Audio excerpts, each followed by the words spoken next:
Hello guys, wanted to share a video with y'all in case you guys are experiencing the same problem as this 2004 Dodge Journey. Basically, it came in running, just making a lot of noise, rattling noise from the engine. I couldn't, there was no codes on the vehicle, no check engine light on, but basically, um, what came down to be on this one here is, excuse me one second. So it was rattling so bad, and the noise was coming from this side of the engine on the left side more than anything. It almost sounded like, I couldn't even explain it. It was loud, like a metal to metal noise, grinding.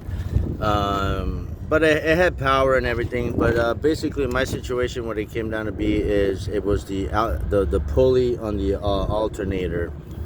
And the way I kind of figured out that it wasn't anything to do with the engine, I basically took the serpentine belt off and I cranked up the car for a few minutes to see if it would still make the same rattle, and it did not. So I knew that it had to be one of these pulleys. It could have been the AC pulley, it could have been the idle pulley, and so on. So, but once the belt was off, I basically got and spun every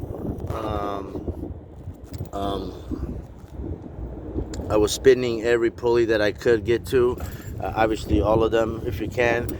And the alternator was definitely the one that was loose. The bearing inside of it was all screwed up.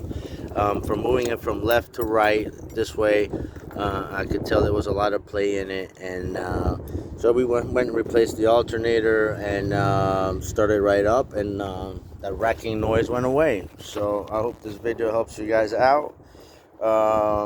And thanks for watching.